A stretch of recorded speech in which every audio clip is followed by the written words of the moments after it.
Software interrupts जो है ना, चैप्टर नंबर 8 जी। सबसे पहले तो आप इसका जो पहला पैरा है ना उसको पढ़ें कि इंटरप्ट होता क्या है। इसको समझें जी ऐसे, आपका सीपीयू जो है वो एक प्रोग्राम को एग्जीक्यूट कर रहा है और अचानक जो है ना वो उसे उस एग्जीक्यूशन से रोक दिया गया है, तो ये उस प्रोसेसर के लिए इंटरप्ट होगा। आम जिंदगी में भी इंटरप्ट का मतलब जो है ना वो रोकना ही होता है। और सही लफ्ज क्या बनेगा इंटरप्ट के लिए? आपने मुझे इंटरप्ट किया, क्या? टोकना। टोकना या रोकना आ जाएगा, है ऐसे लग है, मुतासर करना, ये हो गया।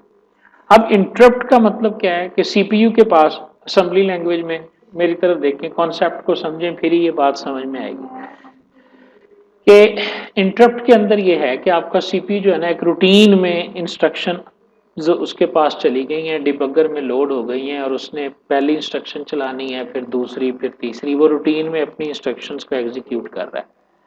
अचानक उसके पास एक ऐसी इंस्ट्रक्शन गई है जो कि एज एन इंटरप्ट गई है। जब वो उसके पास गई है तो उसने अपना सारा काम छोड़ना है और जो इंटरप्ट उसके पास गया है उस इंटरप्ट को उसने फॉलो करना है। ठीक है, तो ये कहलाती है इंटरप्ट्स। यानी देखो, interrupt in reality are events that occur outside the processor. ये कहाँ अक्कर होता है? प्रोसेसर में नहीं होगा। प्रोसेसर तो बेचारा अपने काम में लगा हुआ था, उसे तो CS और IP में जो वैल्यूज मिल रही थी वो उनके मुताबिक उनको एग्जीक्यूट कर रहा था। And the processor must be informed about that. लेकिन ये ऐसा इवेंट है, जब ये आपकी मेमोरी में और आपके कंप्यूटर में होगा तो it must be inform to the processor को इसके बारे में जरूर इन्फॉर्म किया जाता है। ठीक है, ये ऐसा इवेंट नहीं है कि प्रोसेसर के बारे में इसे इन्फॉर्म ना किया जाए। Interrupts are asynchronous and unpredictable. ये जो इवेंट्स होते हैं, इंटरप्ट्स वाले जो इवेंट्स होते हैं, ये एसिंक्रोनस होते हैं। एसिंक्रोनस का मतलब दस के नहीं आते, बताते नहीं है। और अनप्रेडिक्टेबल, इनके टाइम का भी नहीं पता होता। यानी आपके घर में ऐसा प्राहुणा आ जाए आजकल के दौर में जो फोन करके ना आए, तो वो इंटरप्ट ही होगा, समझ लो। ठीक है, अब दो तरह के इंटरप्ट होते हैं, एक हार्डवेयर इंटरप्ट होते हैं और एक सॉफ्टवेयर इंटरप्ट होते हैं। अगर ससुराल की तरफ से आ गया तो ये हार्डवेयर इंटरप्ट है और अगर आपके मैके की तरफ से आ गया तो फिर ये सॉफ्टवेयर इंटरप्ट है। ठीक है ना, मिसाल दे रहा हूँ। हार्डवेयर इंटरप्ट ऐसे इंटरप्ट होंगे जो कोई हार्डवेयर जनरेट करेगा। आपने देखा ना, शायद आपके इल्म में ये है कि नहीं है, Alt+F4 क्या करता है? प्रोग्राम को क्लोज कर देता है। आपका प्रोग्राम कुछ भी काम कर रहा हो, आप Alt+F4 दबाओ, उसने नहीं देखना। क्रोम किसी वेबसाइट को लोड कर रहा था या किसी चीज को डाउनलोड कर रहा था, उसने ठक उसको बंद कर दिया। This is an hardware interrupt. ये मैंने इसलिए बताया कि आपको इसका पता है। जब हम पढ़ते थे तो उस वक्त Ctrl+C हम पढ़ते होते थे कि जब C++ का कोई भी प्रोग्राम डॉस में हम चला रहे होते थे ना, तो वो प्रोग्राम अपनी एग्जीक्यूशन कर रहा होता था। अगर हम उस एग्जीक्यूशन को स्टॉप करना चाहते थे तो हम Ctrl+C दबा देते थे। तो जो प्रोग्राम उस वक्त आपका प्रोसेसर एग्जीक्यूट कर रहा होता था तो उसी वक्त उसको रोक देता था। That was known as hardware interrupt. Software interrupts are generated by software. Software interrupt क्या होता है? आपने अक्सर देखा होगा, आपका चलते चलते कभी ना कभी कोई सॉफ्टवेयर जो है ना वो बंद हो जाता है। अब वो बंद कैसे हुआ? उसने कोई ऑपरेशन ऐसा परफॉर्म किया which was illegal two processor, तो एक इंटरप्ट जनरेट हुआ और प्रोसेसर ने फौरी उस प्रोग्राम की प्रोसेसिंग को क्लोज कर दिया। ये क्या था? किसी हार्डवेयर ने कुछ नहीं किया, आपने वो चल रहा था, चलते हुए कोई ऐसी है, मिसाल है उसकी, div by zero एरर है एक, div by zero। जब भी कोई नंबर जीरो पे डिवाइड आप करते हैं एरर आ जाती है। आप अपना कैलकुलेटर उठाएं, 15/0 लिखें, ऊपर ई लिखा हुआ आ जाएगा। This is the major mathematical error. Computer इसको बर्दाश्त कोई नहीं करता। आपको तो नहीं पता, आपने कोड लिख दिया, कोड लिख के आपका वो प्रोग्राम चल रहा है, वो प्रोग्राम चलते चलते कोई ऐसी इनपुट वैल्यू आई कि किसी जगह div by zero operation perform हो गया। जैसे div by zero operation perform होगा उसी वक्त एक रिजर्व्ड इंटरप्ट जो है ना वो जनरेट होगा जिसका नंबर है int 0। ठीक है, वो इंटरप्ट जनरेट होगा और प्रोसेसर उसी वक्त उसको क्रैश कर देगा और उसे बंद कर देगा। वो सिर्फ आपको मैसेज तो दे सकता है कि मैंने क्यों बंद किया है, वो उसको जरूर डिवाइड करे। तो ये हैं सॉफ्टवेयर इंटरप्ट्स। टोटल जो इंटरप्ट्स की तादाद है ये हो गई। एसिंक्रोनस मीन्स किसी भी वक्त आ सकते हैं, आउटसाइड मतलब उसको नहीं, एसिंक्रोनस ये नहीं पता क्या हो रहा है, प्रोग्राम चल रहा है, जमा हो रहा है, तफरीक, independent of currently processing instruction of CPU या processor is means in asynchronous, नहीं पता क्या हो रहा था, बस इंटरप्ट आ गया। अच्छा, और उसके बाद अनप्रोडिक्टेबल का मतलब यह है कि कब आ गया, पांचवीं के बाद आ गया, छठी इंस्ट्रक्शन के बाद आ गया, सातवीं के बाद आ गया, कोई पता नहीं है, आ गया, that is called interrupt. Synchronous events are those, आगे देखें, इंडिपेंडेंट हैं करंटली एग्जीक्यूशन के, कोई नहीं बता के आते, सिंक्रोनस का मतलब क्या है और एसिंक्रोनस का मतलब क्या है, प्रोडिक्टेबिलिटी का क्या मतलब है और अनप्रोडिक्टेबिलिटी का क्या मतलब है, ये पहले पैरे में आपका लिखा हुआ है। Unpredictable mean time and asynchronous mean interrupt is independent of currently executing statement, उससे ये इंटरप्ट है। अब आ जाए, बात हम कर लेते हैं जी, हम आगे अपने आर्किटेक्चर में, चूंकि इस कोर्स में हम जनरल बात करते हैं, जनरल के बाद हम 8088 की स्पेसिफिक बात करते हैं।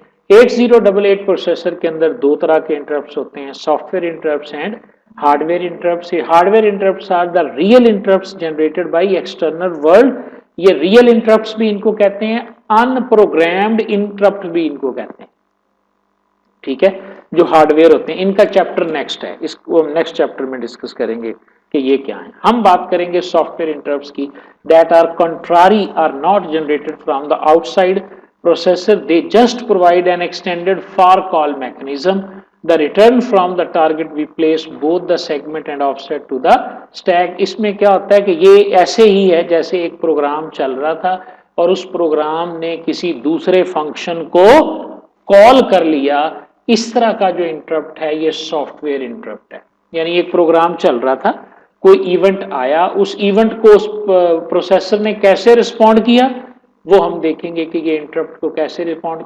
फिलहाल टाइम बीइंग आप सिर्फ इतना समझें कि उसका रिस्पॉन्स क्या है, जैसे आपने किसी दूसरे फंक्शन को कॉल कर लिया, यानी इतना जो इंटरप्ट है that is called software interrupt. यानी इसका मैकेनिज्म हमारे पास सिंपली ये है। और जब आप किसी, देखो जब इंटरप्ट क्या था, ये रूटीन की आपका फ्लो था, जब आप किसी दूसरे को कॉल करोगे तो क्या करोगे, कितने सारे काम प्रोसेसर को करने पड़ जाते हैं। जो करंट वैल्यूज थी आपके रजिस्टर्स की, जहां पे वो करंट स्टेट होती, वो सारी उठा के उसे कहीं रखनी पड़ेगी, महफूज करनी पड़ेगी, फिर नए वाले को वहां लोड करना पड़ेगा, फिर नए वाले को वहां से एग्जीक्यूट करना पड़ेगा। जब वो नया वाला एग्जीक्यूट हो रहा होगा, जो भी वो कॉल जिसको किया है, फिर उसके बाद उसकी जब एग्जीक्यूशन खत्म होगी, फिर उस सारे को अनरेज करेगा और जो पिछली स्टेट महफूज की हुई थी वहां से दोबारा जो है वो शुरू करेगा। बात की समझ आई कि नहीं आई? ये जो मैकेनिज्म है, this is called software interrupt, ठीक है। अब इसमें क्या क्या चीजें यूज होती हैं और एक सीपीयू की करंट स्टेट कैसे मैयर होती है, तीन चीजों से होती है। इस वक्त वो उसका कोड सेगमेंट की वैल्यूज क्या है, उसके इंस्ट्रक्शन पॉइंटर की वैल्यूज क्या है और उसके फ्लैग्स की वैल्यूज क्या है जी। तो तीन चीजें होती हैं ना, फ्लैग्स में आपकी वैल्यूज पड़ी होती हैं, इंस्ट्रक्शन पॉइंटर में होती हैं और कोड सेगमेंट में होती हैं, ठीक है। इन तीनों को मिलाकर एक प्रोसेसर की जो है ना वो करंट हालत होती है कि इस वक्त क्या वो एग्जीक्यूट कर रहा था, फिर उसने क्या करना था और उसकी वैल्यूज फ्लैग्स में क्या थी। तो ये जाहिर है जब वो इंटरप्ट आएगी और उसके अगेंस्ट जिस फंक्शन को वो कॉल करेगा, उस वक्त वो अपनी इन सारी चीजों को समेटेगा और समेट के किसी जगह सेव करेगा। जहां वो सेव करेगा वो होगा आपका स्टैक सेगमेंट। क्या होगा? क्योंकि ये आप पिछले लेक्चर्स में पढ़ के आए हो कि जब भी आपका असेंबली प्रोग्राम पैरामीटर पास करता था या कोई वैल्यू आर्जी तौर पे करता था तो वो स्टैक में पुश कर देता है, जब बाद में वो उसे पॉप कर लेता है। पुश और पॉप का ही अंदाजा होगा आपको। स्टैक में वैल्यू रखना पुश ऑपरेशन कहलाता है, स्टैक में से वैल्यूज को निकालना जो है वो पॉप ऑपरेशन कहलाता है। स्टैक हम क्यों यूज करते हैं? क्योंकि हम जिस तरतीब में पुश करते हैं उसके उल्ट तरतीब में फिर हम चीजों को पॉप करते हैं। जो वैल्यूज हम पहले डालेंगे और उसके बाद वो वैल्यूज उल्ट तरतीब से हम जो है वो निकालते चले जाएंगे और इस तरह वो सारी जो है ना वो हमारे पास स्टोर हो जाएगी। समझ आ गई बात की? अच्छा जी, तीसरे पैरे पे आए जी। तीसरा para, the software interrupt mechanism in 808 use vectored interrupts meaning. पहुंच गए इस पैरे पे। दरमियान वाले पैरे में सिर्फ ये लिखा हुआ है कि हम अगले चैप्टर में पढ़ेंगे कि हार्डवेयर इंटरप्ट क्या होता है। ठीक है, ओके जी, आ जाओ जी आगे। अब आगे आज वो बता रहा है जी कि इंटेल 808 के अंदर जो टोटल इंटरप्ट्स है ना वो है 256। कितने हैं जी? और उनके नंबर क्या होंगे फिर 0 से लेकर 255 तक। ठीक है, और उनके नाम क्या है? Int 0, int 1, int 2, int 3। इसमें से कुछ इंटरप्ट्स जो हैं वो रिजर्व्ड है, पहले से ही कोडेड है। वो इंट 0 पे ये होगा, इंट 1 पे ये होगा, इंट 2 पे ये होगा, इंट 3 पे ये होगा, इंट 4 पे ये होगा। ठीक है, 4 के बारे में आपके इस चैप्टर में लिखा हुआ है, वो आपने याद कर लेने हैं। बाकी आपको अगर आप गूगल करें तो आराम से मिल जाएगा कि इंटेल 808 की जो रिजर्व इंटरप्ट्स है ना वो जो हैं वो क्या है और उनसे क्या होता है। ठीक है, 4 के बारे में नीचे लिखा हुआ है।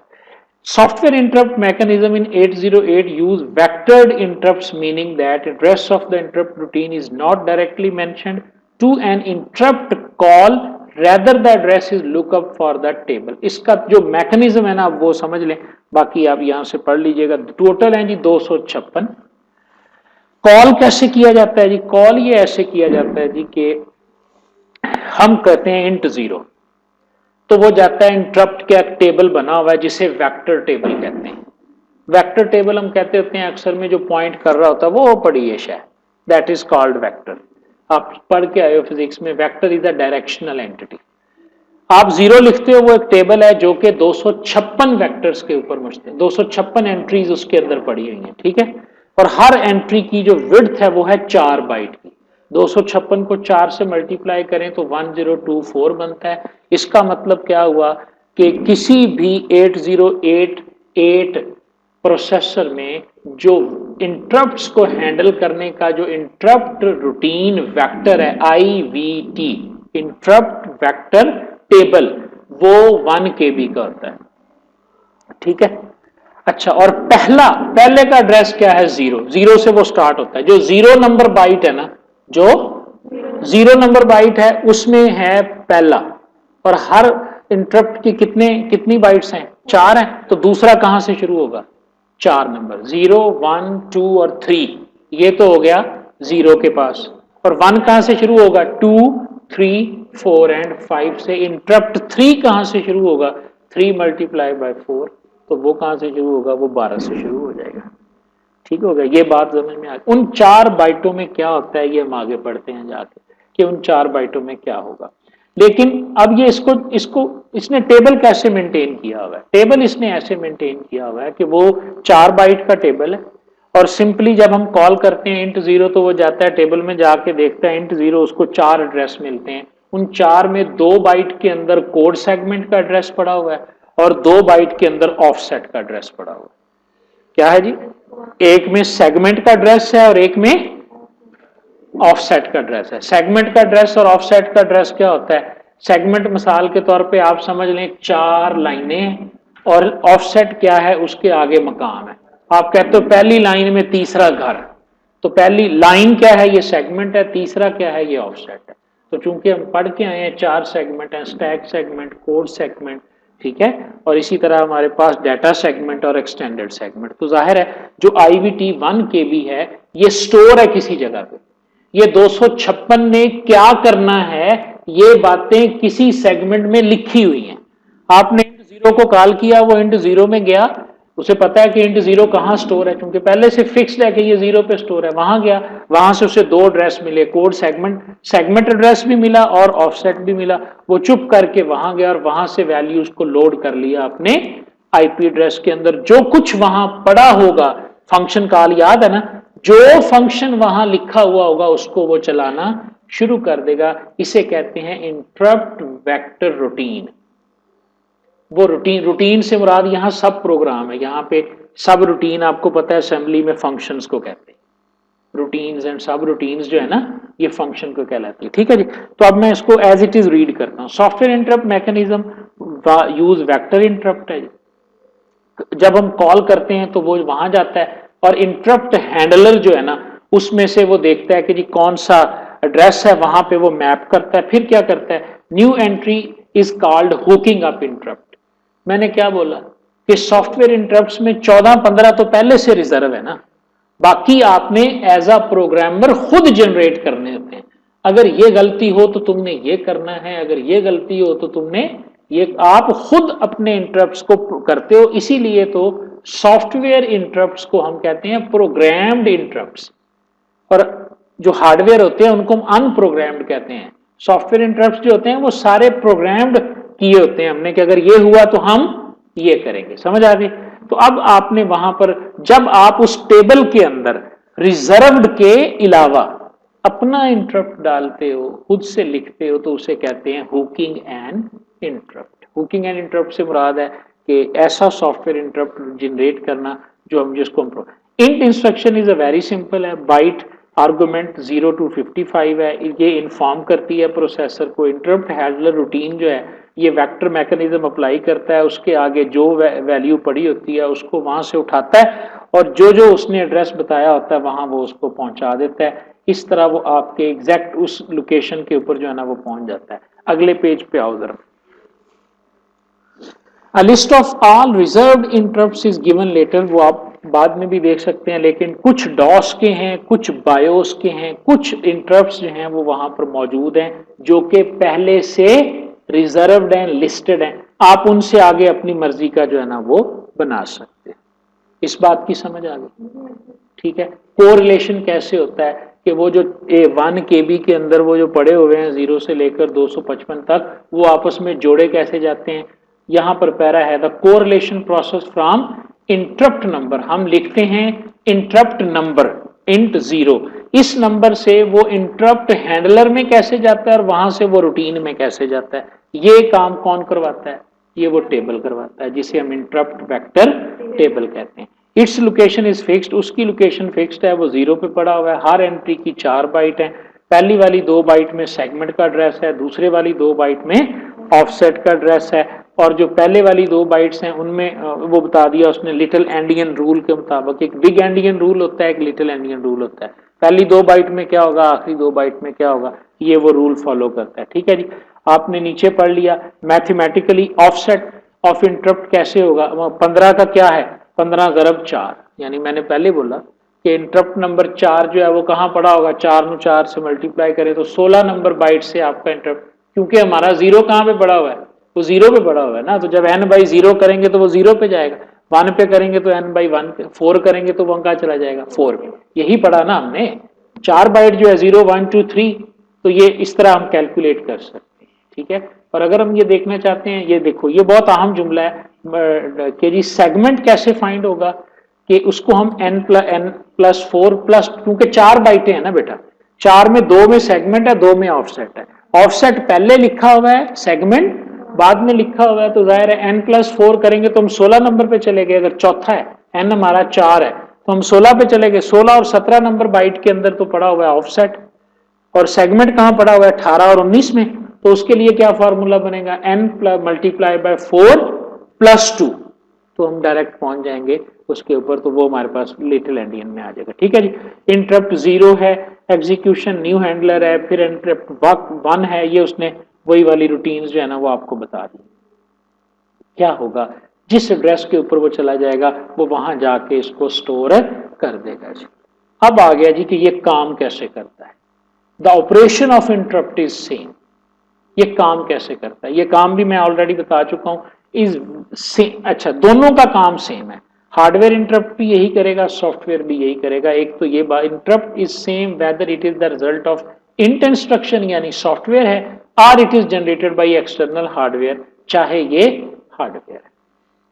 होगा क्या, अब यहां से वो बात पूरी बता रहा है। ये जो पूरा पैरा है ना, द करंटली एग्जीक्यूटिंग इंस्ट्रक्शन से लेकर थिंग्स टिल नाउ तक, ठीक है, यहां से लेकर यहां तक, ठीक है, इसमें सारी कहानी उसने बयान कर दी। करता क्या, कहता है जी सीपीयू जो है ना वो एक इंस्ट्रक्शन को चला रहा, आपने इंग्लिश पे देखना है, मैंने इसकी उर्दू आपको समझानी है, आपने इंग्लिश पे ध्यान में रखना।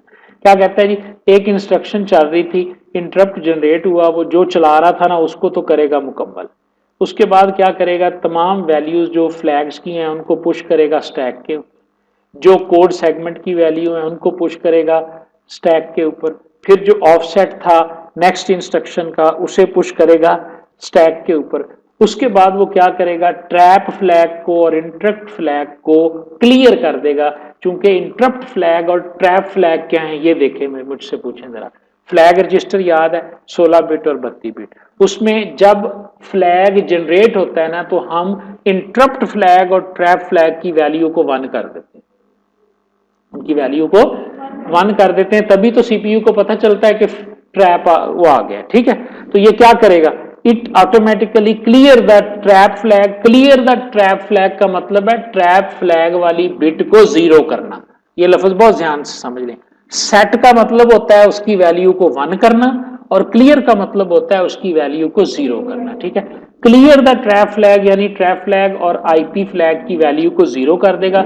जब ये दोनों 0 होती हैं तो इसका मतलब पता क्या होता है कि कोई मजीद इंटरप्ट नहीं आ सकता। यानी एक सीपीयू जो है वो एक इंटरप्ट को हैंडल कर रहा है, तो उसके दौरान क्या दूसरा इंटरप्ट आ सकता है, तो उसका जवाब है नहीं आ सकता। जब तक वो उस इंटरप्ट को हैंडल नहीं करेगा, उस फंक्शन की एग्जीक्यूशन को कंप्लीट नहीं करेगा, तो दूसरा इंटरप्ट उसके ऊपर नहीं आ सकता। अगर आप एक ऐसा प्रोग्राम रन करना चाहते हैं कि जो दरमियान में इंटरप्ट ना हो सके, तो क्या पॉसिबल है कि नहीं है? यहीं से पता चल रहा है। अगर हम उस प्रोग्राम को की एग्जीक्यूशन के दौरान ट्रैप फ्लैग और इंटरप्ट फ्लैग की वैल्यू को 0 कर दें, तो इसका मतलब क्या है कि हम इस प्रोग्राम के खत्म होने तक इंटरप्ट को वसूल नहीं करेंगे। और ऐसा कभी कभी होता है कि सीपीयू जो है कंप्लीट करके ही प्रोग्राम को दूसरी तरफ वो स्विच करता है। जो ऐसी टास्क्स होती है ना, उनके लिए ये आ जाता है। यहां तक बात की समझ आ गई? अब आगे चलें जी।